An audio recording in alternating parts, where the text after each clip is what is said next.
আমি রান্নার রও জানি না। কে আমার পিছনে কম শুধু শুধু ছেলে ঘুরে রাখি। তোরা দেখলে আমাদের ঘৃণা লাগে। খালি ঠ্যাংটা ঝুলাইতাম আর খাইতাম। তো যারাই পরকিয়া করে আমি তো বলবো যে তাদেরকে এরকম মারা উচিত। আরে সর্বনাশ, এ তো দেখি ভূতের মুখে রাম রাম। আমি এলাকা উকিলের ফিস দিতে পারি না। আরে খালা, উকিলের ফিস দেওয়ার কি দরকার?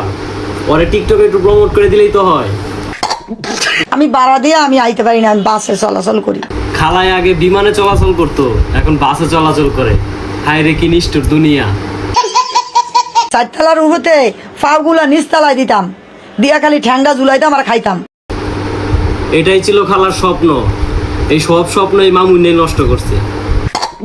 আমার এনগেজমেন্ট হয়েছে, আমার বিয়ে যেদিন হবে সেদিন শহর কাঁপবে।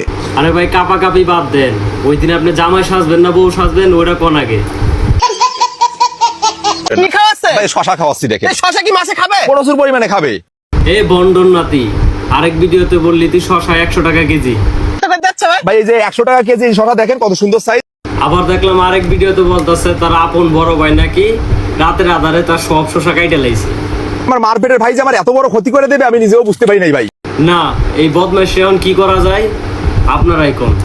এই পানির নিচে যে মাটি আছে সেখানে কিছু ধান চাষ, এখন আমি স্বাবলম্বী, আমি এখন বিয়েও করছি ভাই। পানির নিচে নাকি ধান চাষ করছে, কিরকম ডন্টেস মার্কাটা। হ্যাঁ, ধান উঠানো এবং নামানোর সহজ দুই পদ্ধতি। এখানে উঠানোর জন্য ক্রেন পদ্ধতি, মশা মারতে কামান ফিট করছে বদমাইশের দলে। পদ্ধতিতে ভিতরে এইভাবে দেব ধান, আর ওই একেবারে নিচে যে বস্তাবন্দি হয়ে যাবে। 10 মিনিটের কাজ 2 দিনে শেষ করার যন্ত্র আবিষ্কার করছে সোনার ছেলেরা। আমার একটা ক্যামেরাম্যান লাগবো, কারণ ভিডিও করা লুক পাইতেছে না। স্যার, মাসে কয় টাকা বেতন দিবেন আপনি? তার মাসে বেতন 15,000 টাকা দেবো, খাওয়া দাওয়া আমার ভিতরে। 15,000 টাকার বেশি দিলে আমি কাজ করব না।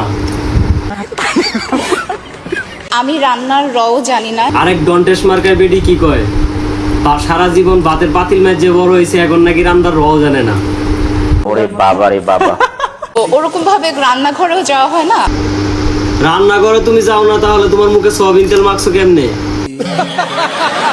আমি আমার বাবা মার একমাত্র মেয়ে। 2 দিনের বৈরাগী ভাতের কয় অন্ন। এই বাংলাদেশের সবচেয়ে সেরা পুরুষ মনে হয় আমি। তোরা দেখলে আমাদের ঘৃণা লাগে। এ বেডি, তুই 50 বছরের হিরো আলমের সাথে কি করো? এই হিরো আলমের বয়স নাকি 50 বছর, তাতে তোর সমস্যা কি? না, আমার তো কোনো সমস্যা নাই, দেখতেও তো একটা বেকারদা লাগে। তোর ক্ষমতা থাকলে তুই একটা সুন্দরী তোর পাশে বসাই এরকম ভাবে ভিডিও বানাবি। না, কথা একটা বলে দিই, ভালো একটা পেছে বললাম। যদি 100 হয় তাও এরকম সুন্দরী মেয়েরা ওর পাশে বসে থাকবে। বাবা আলম, যা তুমি খেল দেখাইছো ছোট্ট একটা জীবনে। কে আমার পিছনে কম শুধু শুধু ছেলে ঘুরে রাখি। আরে তোর পিছে সুন্দর ছেলেরা ঘুরবে কে? তুই কোন দেশের নায়িকা? বৃষ্টি ফুল লইতে পারে, কিন্তু বৃষ্টির দাম আছে। তোর দাম দিয়ে আমাদের কাম কি? বলে আমার ব্যাপারে যে উল্টাপাল্টা কথা বলতেছে। কোনটাই আপনার নামে উল্টা পাল্টা কথা বলছে? কার এত বড় সাহস? আমি একটা আবিয়াতা মেয়ে, আমার একদিন একদিন বিয়া হবে।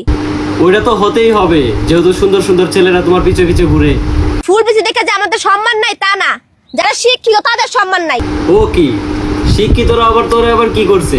রনি প্রেম করবো, রনির সাহস আছে, রনি আমার লোক প্রেম করবো না, আপনার যে গলা, আসলেই ওর সাহস তো আর কুলাবে না। এই দুনিয়াতে মানুষ খারাপ বলবে তখনই আপনি সামনে আগাতে পারবেন, ভালো বললে কখনো সামনে আগাতে পারবেন না। না, এবার তুই ঠিকই বলছো, তুই আসলেই খারাপ। যা, তুই বোন তুই এবার সামনে আগায় যা।